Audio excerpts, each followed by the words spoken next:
आज माझे लग्न होते आणि प्रत्येक मुलीसाठी लग्नाचा दिवस महत्त्वाचा असतो आणि त्यासाठी तिने काहीतरी स्वप्न पाहिलेले असतात. पण माझे लग्न हे इतर लग्नापेक्षा जरा वेगळे होते. हे लग्न कमी होते आणि एक बिझनेस डील होती. त्यामुळे माझा नाईलाज झाला होता आणि मला हे लग्न करावे लागले. लग्नानंतर मी सासरी गेली. सासरी फक्त माझा पती आणि माझे सासरे होते. माझे स्वागत करायलाही तिथे कोणी नव्हते. घरात गेल्यानंतर मला सरळ रूममध्ये बसवण्यात आले. एका साधारण नवरीसारखी मी बसले होते. माझ्या मनात धडधड झाले आणि माझ्या हातापायांना घाम येऊ लागला. माझ्या पतीच्या बाबतीत बोलल्या गेलेल्या गोष्टी मला आठवत होत्या. कोणी म्हणत होते की तो वेडा आहे, तर कोणी म्हणत होते की तो मानसिक रुग्ण आहे. त्याच्याशी लग्न करू नको, तू शिकलेली समजदार मुलगी आहे, त्याच्यासाठी लग्न करू नकोस, तू स्वतःचे नुकसान करत आहेस. हे विचार माझ्या डोक्यात चालू होते आणि माझा गळाही कोरडा पडला होता आणि माझ्या मनात भीती बसली होती. मी भीती दूर करण्याचा प्रयत्न करत होते. तेवढ्यातच माझा पती रूममध्ये आला. त्याला पाहून मी थोडी दचकली. तो माझ्याजवळ येऊन बेडवर बसला. माझ्याजवळ बसून माझा पती मला म्हणाला की तुझा पदर काढ. ही गोष्ट ऐकून मला थोडे विचित्र वाटलं, पण मी असा विचार केला की तो जे सांगेल तेच करावे. त्यामुळे मी डोक्यावरून पदर खाली टाकला. पण जसेही मी मान वर करून त्याला पाहिले, मी आश्चर्यचकित झाले आणि तोही मला पाहून आश्चर्यचकित झाला. बराच वेळ आम्ही दोघे एकमेकांना एकटक पाहत राहिलो. माझं नाव श्वेता आहे. मी एका गरीब कुटुंबातील मुलगी होते. आम्ही घरात 4 जण होतो. आई, वडील आणि मी आणि लहान भाऊ. माझा भाऊ सरकारी शाळेत शिकवत होता आणि मी तर मुंबईच्या एका युनिव्हर्सिटीमध्ये शिकत होती. युनिव्हर्सिटीमध्ये माझ्यासारख्या गरीब मुली फार कमी होत्या. तिथे श्रीमंत घरातील मुलं मुली शिकण्यासाठी येत होते. मी आधीपासूनच स्वतःमध्ये मग्न राहत असे. कॉलेजलाही माझे मित्रमैत्रीण नव्हते आणि तिथे युनिव्हर्सिटीमध्ये येऊन माझी कोणाशी मैत्री झाली नव्हती. फक्त प्रोजेक्टसाठी जो आमचा कॉलेजचा ग्रुप बनला होता त्यावर कधीतरी त्या बाबतीत आम्ही बोलत असू. त्याचवेळी निखिल नावाचा मुलगा ट्रान्सफर होऊन माझ्या कॉलेजला आला होता. तो दिसायला खूप सुंदर होता. तो येताच पूर्ण डिपार्टमेंटमध्ये त्याची चर्चा होऊ लागली. प्रत्येक मुलीला त्याच्याशी मैत्री करावे असे वाटत होते. मी जेव्हा त्याला पहिल्यांदा पाहिले तेव्हा पहिल्याच भेटीत मला तो आवडला होता, पण तो भेटूनही मला न भेटल्यासारखा होता. माझ्यासोबत असे पहिल्यांदाच होत होते. मी माझ्या फिलिंग मनातच दाबून ठेवल्या. त्याबद्दल मी कोणालाही सांगितले नाही. कॉलेजमध्ये जेव्हा त्याचे मित्र बनले तेव्हा तो आमच्या ग्रुपमध्ये समाविष्ट झाला. त्यामुळे अभ्यासनिमित्त आम्ही नेहमी त्या ग्रुपवर चॅटिंग करत होतो. त्यामुळे तो कधी कधी मला अभ्यासात आणि माझ्या प्रोजेक्ट बनवण्यासाठी मला मदत करत होता. पण तो दुसऱ्या मुलींशी बोलतही नव्हता. माझ्या मैत्रिणी मला म्हणत होत्या की निखिल तुला पसंत करतो, पण मी या गोष्टीकडे दुर्लक्ष करत होतो. मला विश्वास बसत नव्हता, कारण मला माझी परिस्थिती माहीत होती. मीही दिसायला सुंदर होती, पण निखिल सोबत बरोबरी करू शकत नव्हती, कारण तो मोठ्या घराण्यातील मुलगा होता आणि तो एक वेडाच होता की एवढ्या मुलींना सोडून त्याने मला पसंत केले होते. मी एक साधारण भाजी विकणाऱ्याची मुलगी होती. कॉलेजचे दिवस कसे निघून गेले ते आम्हाला समजलेच नाही. ना मी कधी त्याला माझ्या प्रेमाबद्दल सांगितले, ना त्याने माझ्याशी काही वेगळ्या गोष्टी केल्या. आज आमच्या युनिव्हर्सिटीचा शेवटचा दिवस होता, पण आज निखिल कॉलेजला आला नव्हता. मी बराच वेळ त्याची वाट पाहत होते. माझ्या मनात एक वेगळीच तळमळ होत होती, कारण मला आज शेवटच्या वेळी त्याला पाहायचे होते, पण तो आला नाही. आम्ही तर एवढ्या दिवसात एकमेकांना कधी वेळच दिला नाही, कारण त्या गोष्टीची कधी गरज वाटली नाही. पण आज शेवटच्या दिवशी तू येऊ शकला नाही. मी खूप नाराज होऊन घरी आले. माझा आजचा शेवट खूप खराब गेला होता.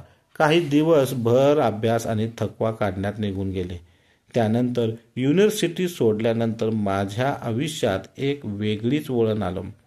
ते पाहून मी आश्चर्यचकित झाले.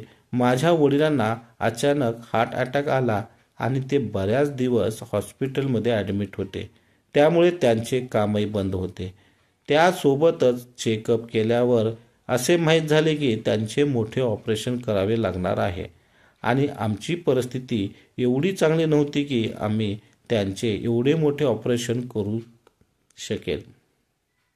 काही दिवस सरकारी हॉस्पिटलमध्ये आम्ही त्यांचा इलाज केला आणि त्यांना घरी आणले. डॉक्टरांनी त्यांना आराम करण्याचे सांगितले होते. आता पूर्ण वेळ माझे वडील घरातच होते. ते बऱ्याच वेळा कामावर जाण्याचा प्रयत्न करत होते, पण आम्ही त्यांना जाऊ देत नव्हतो. एके दिवशी ते आम्हाला न सांगता कामावर गुपचूप निघून गेले आणि तिथे त्यांची तब्येत बिघडली. तेव्हा माझ्या वडिलांना स्वतःच असे म्हणू लागले की आता जोपर्यंत मला बरं वाटत नाही तोपर्यंत मी कामावर जाणार नाही. पण असे किती दिवस चालणार होते? घरात जेवढे पैसे जमा केले होते ते आता सर्व संपले होते आणि याच कारणामुळे आम्ही आता छोटे घर घेतले होते. त्याचं भाडंही कमी होतं. माझ्या आईला काळजीत पाहून मला टेन्शन येत होते आणि माझा भाऊ तर अजून लहान होता. त्यामुळे तो काम करण्याचा प्रश्नच उरला नव्हता. त्यामुळे मी काहीतरी काम करण्याचा निर्णय घेतला आणि आधी तर मी माझ्या वडिलांचीच भाजीची गाडी चालू लागले. रोज आईसोबत मार्केटला जाऊन मी भाजीपाला आणत असे आणि घराच्या बाहेर गाडी लावून भाजी विकत असे. त्यातून कसेबसे आमचे घर चालत होते, पण वडिलांच्या दवाखान्याचा खर्च आम्ही करू शकत नव्हतो. याच कारणामुळे मी एक निर्णय घेतला आणि तो निर्णय मी माझ्या आईला सांगितला. पण माझ्या आईने मला नकार दिला. पण मी ठाम निश्चय केला आणि मी माझ्या वडिलांकडून परवानगी घेतली. मला परवानगी देताना माझ्या वडिलांनाही खूप वाईट वाटले होते, कारण त्यांनी माझ्या बाबतीत वेगळे स्वप्न पाहिलेले होते. अचानक आमच्यावर ही परिस्थिती आल्यामुळे ते माझे स्वप्न पूर्ण करू शकले नाही. दुसऱ्या दिवशी सकाळीच मी नोकरीसाठी अनेक ठिकाणी बायोडाटा दिला. वर्तमानपत्रातही मी अनेक प्रकारच्या जाहिराती वाचल्या. संपूर्ण महिनाभर मी नोकरीसाठी भरपूर ठिकाणी प्रयत्न केले, पण मला कुठेही नोकरी मिळाली नाही.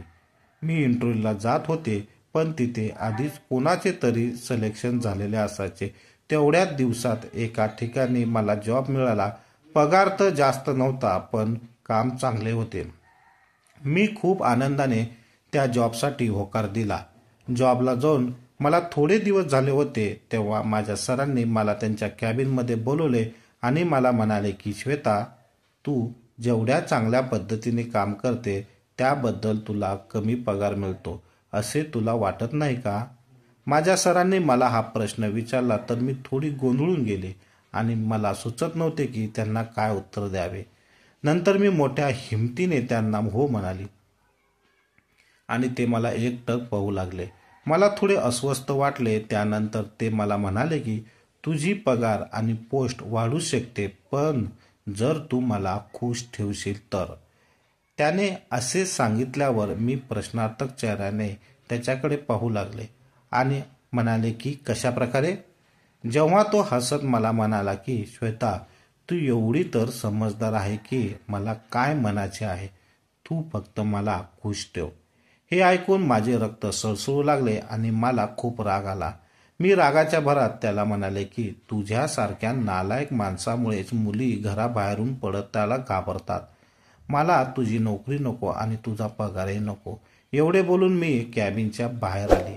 तो मागून मला आवाज देत राहिला. माझ्या डोळ्यातून अश्रू वाहू लागले आणि मी स्वतःला खूप कमकुवत समजू लागले.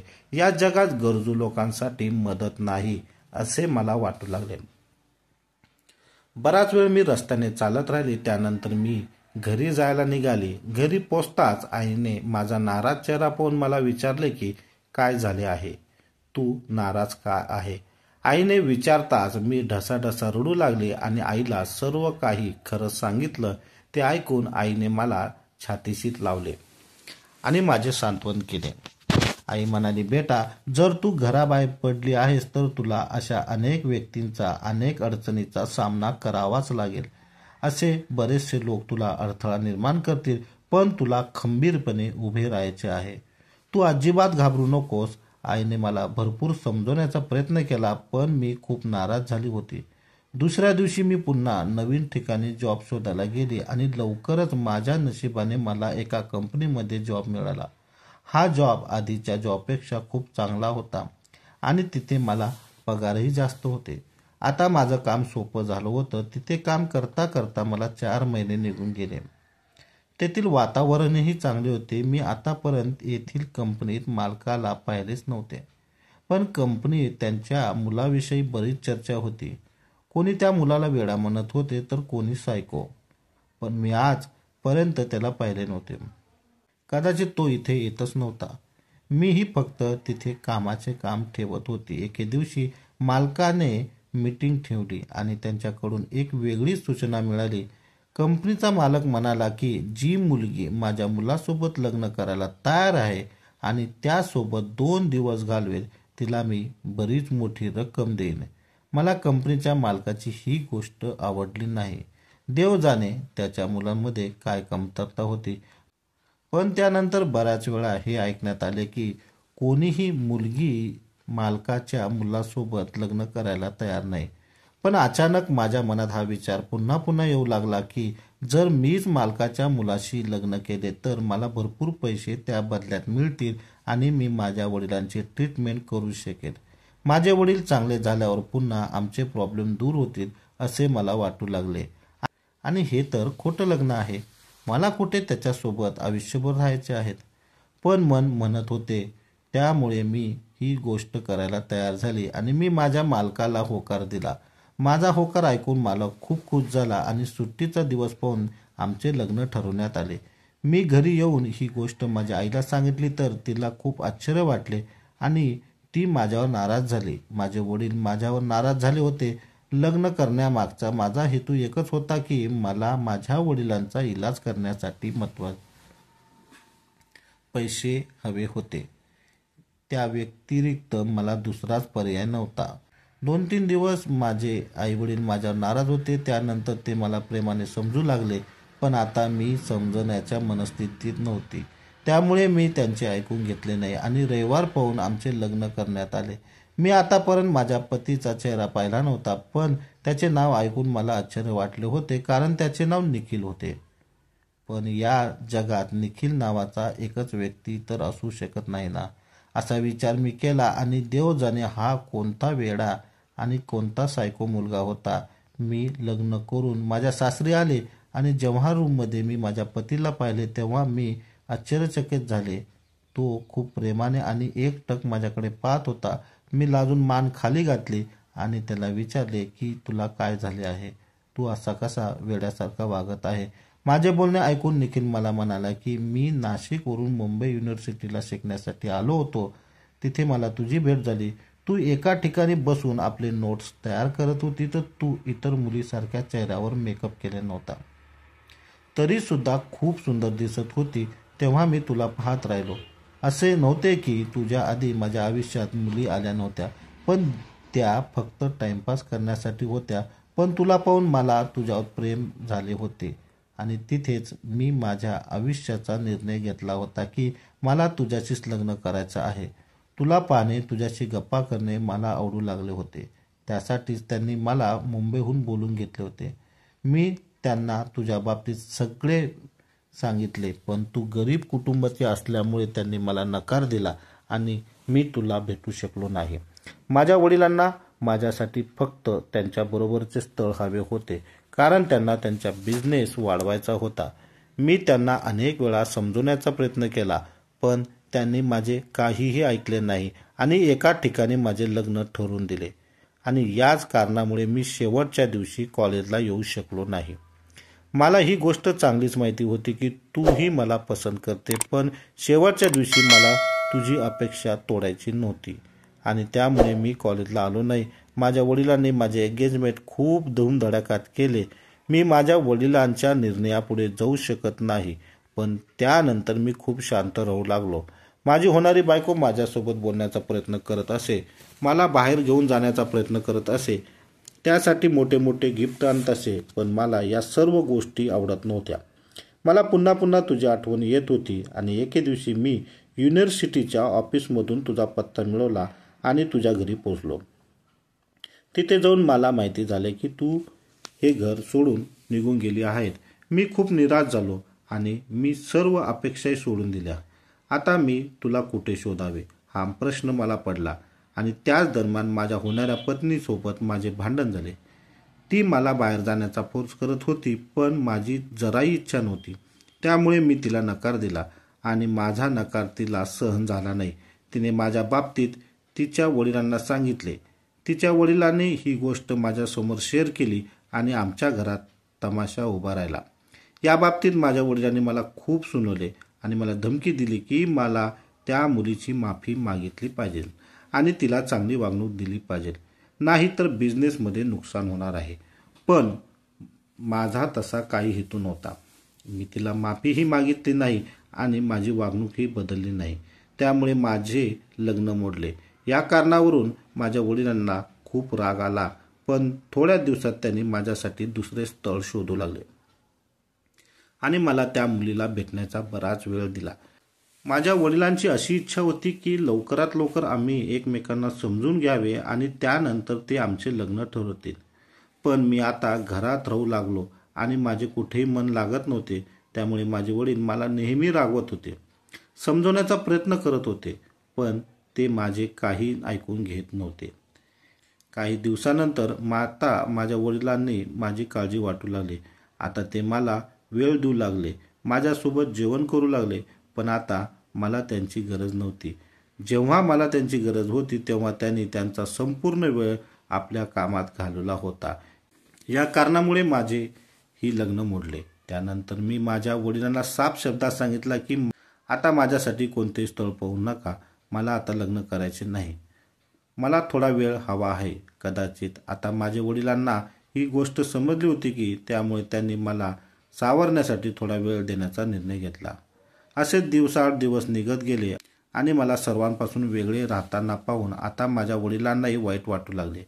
नेहमी ते माझ्या मित्रांना फोन करून घरी बोलवत, कारण मी आनंदात राहायला हवा म्हणून. काही दिवसानंतर माझे वडील मला सांगू लागले की तू त्या मुलीला शोध घे. जर त्या मुलीला 1 महिन्याच्या आत शोधले तर मी तुझे लग्न त्या मुलीशी लावून देईल आणि जर तू त्या मुलीला शोधले नाहीस तर मी ज्या मुलीशी सांगेल त्या मुलीशी तुला लग्न करावे लागेल. वडिलांच्या अटीनुसार मी तुझा सगळीकडे शोध घेतला. तुझ्या जुन्या घरी गेलो पण तू भेटली नव्हती. मी तिथे काही लोकांना भेटलो, त्यांना तुझा नवीन पत्ता विचारला. त्यांनी जो पत्ता सांगितला तोही चुकीचा होता. तुझ्या वडिलांबद्दल मला काहीच माहिती नव्हते. जर मी कुणाला विचारू 1 महिना कसा गेला मला कळालेच नाही. माझ्याकडे तुझा फोटोही नव्हता. मग ना तुझ्या कोणत्या मैत्रिणीला मी ओळखत होतो की तिला जाऊन तुझा पत्ता विचारू. 1 महिन्यात वडिलांनी मला विचारले की काय झालं तुझं. मी वडिलांना सांगितले की तुम्हाला जी मुलगी आवडेल मी तिच्याशी लग्न करण्यास तयार आहे. वडिलांना खूप आनंद झाला त्यांनी मला सांगितले की तुझे येत्या रविवारी लग्न जुळालेले आहे. रविवारी तू तयार राहा. मी वडिलांना मुलीबद्दल एक शब्दही विचारला नाही, कारण तू नाही तर कोणी न असो मला काही फरक पडत नव्हता. मी रविवारसाठी ठरल्याप्रमाणे तयार होऊन बसलो होतो. लग्नाच्या वेळेस तुझं नाव ऐकून मी आश्चर्यचकित झालो, पण मी विचार केला की श्वेता नावाच्या अनेक मुली असतात. पण जेव्हा आपले लग्न झाले आणि त्यानंतर तू खोलीत आली, मी तुला पाहून आश्चर्यचकित झालो. मला तुला पाहिल्यावर काहीच समजत नव्हते. मी विचार केला की देवाने आपल्याला एकमेकासाठी बनवले आहे, म्हणून आज आपण इथे एकत्र झालो. निखिलने माझा हात धरला होता आणि मीही त्याच्या हातावर हात ठेवला. दुसऱ्या दिवशी सकाळी आम्ही दोघं आनंदाने खोलीबाहेर आलो. निखिलच्या वडिलांनी आम्हाला पाहिले आणि त्यांना धक्का बसला की आम्ही दोघे इतके आनंदी कसे. त्यांनी आम्हाला जवळ बोलवलं आणि दोघांना मिठी मारली आणि आता त्याला आनंदात पाहून बरे वाटत होते. आम्ही सगळेजण मिळून नाश्ता करू लागलो. निखिल मला नाश्त्याच्या दरम्यान प्रत्येक वेळेस विचारपूस करत होता. निखिलच्या वडिलांना निखिलला असे पाहून आश्चर्य वाटत होते, फक्त निखिलला आणि मलाच माहीत होतं की आम्ही दोघं एकमेकांना आधीपासून ओळखतो. निखिलने आपल्या वडिलांना काहीच सांगितले नव्हते. आम्ही दोघांनी ठरवले होते की आता ही गोष्ट कोणालाही सांगायची नाही की आम्ही दोघे एकमेकांना आधीपासून ओळखत होतो. निखिलचे वडील आम्हा दोघांना पाहून खूप खुश होते. अचानक निखिल त्यांच्या वडिलांना म्हणाला की मी तुमचा खूप आभार मानतो कारण तुम्ही माझे श्वेतासारख्या चांगल्या मुलीचे लग्न करून दिले. तिच्यापेक्षा चांगली मुलगी मला मिळालीच नसती. निखिल उठून उभारला आणि वडिलांना मिठी मारली. त्याच्या वडिलाच्या डोळ्यातून आनंदाच्या अश्रू वाहत होते. हळूहळू आमच्या लग्नाला 1 महिना पूर्ण झाला. मला अचानक निखिलच्या आईचा विचार येऊ लागला. मी निखिलला विचारले की तुझी आई कुठे आहे? मी कधी त्यांच्या बाबतीत ऐकले नाही आणि या घरात त्यांचा कोणता फोटो नाही. तुझ्या लहानपणीचे फोटो आणि वडिलांचे फोटो संपूर्ण घरात लावलेले आहेत. तुझ्या आईचा एकही फोटो नाही. निखिल गालातल्या गालात हसला आणि म्हणाला, मी तुला आज संपूर्ण हकीकत सांगतो. माझे आई वडिलाच एक लग्न नव्हते. ते फक्त आपल्या परिवाराचा बिझनेस वाढवण्यासाठी घेतलेली एक तडजोड होती आणि या दोघांनी ती तडजोड आपल्या मनाने घेतलेली होती. आई आपल्या आयुष्यात नेहमी बिझी असायची. ती आपल्या मैत्रिणींसोबत पार्टी करायची आणि कुठेही फिरायला जात असे. माझे वडील त्यांचा बिझनेस वाढवण्यासाठी दिवस आणि रात्र मेहनत करत असे. दोघांचं लग्न झालं होतं पण दोघांचा मार्ग वेगळा होता. ते कधीच एकमेकांसोबत राहत नव्हते आणि त्याच प्रेमही नव्हते. या दरम्यान त्यांची इच्छा नसताना देखील माझा जन्म झाला. आईला बोलून नको ते. तिला आपल्या पायात कुठल्याही प्रकारचं साखळदंड बांधायची नव्हती. परंतु देवाला काही वेगळेच मान्य होते म्हणून मी जन्माला आलो. माझ्या जन्मानंतर दोघांचे चांगले संबंध होते. दोघं एकमेकाशी बोलायचे. पण परत काही दिवसानंतर दोघांमध्ये त्याच गोष्टीवरून भांडण सुरू झाले.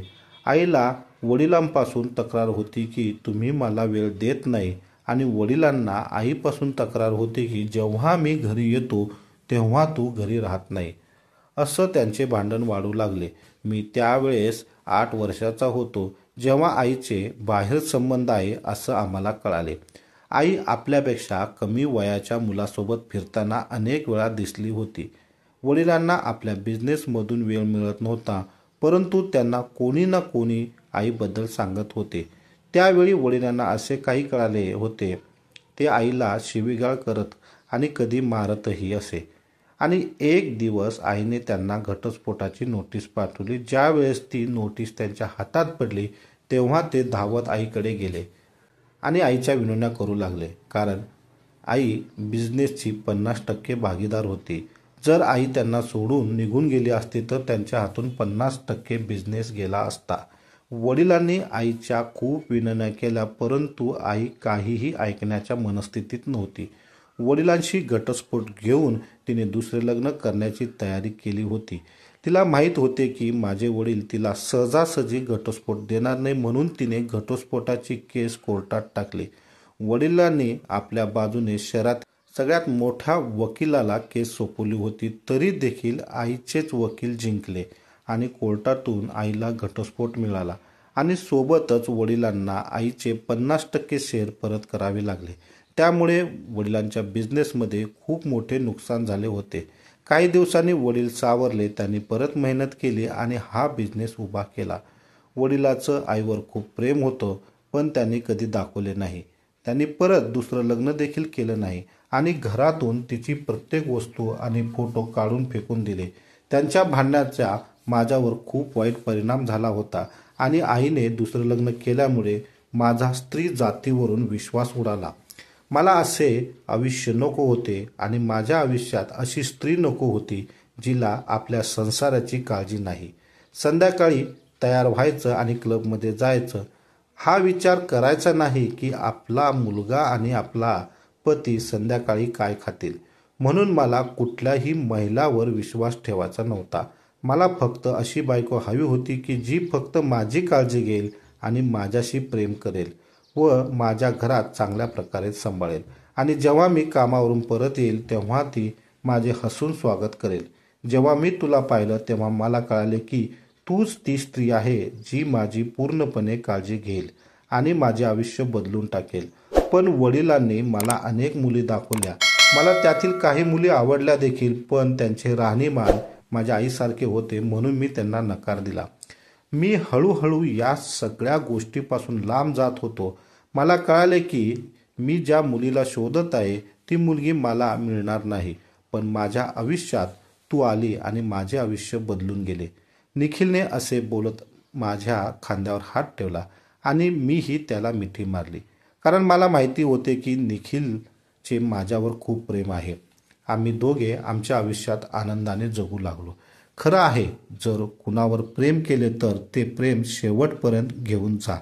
नाही तर लग्नाआधी सांगून द्या की माझं तुझ्यावर प्रेम नाही आणि आपल्या दोघांचं जमणार नाही.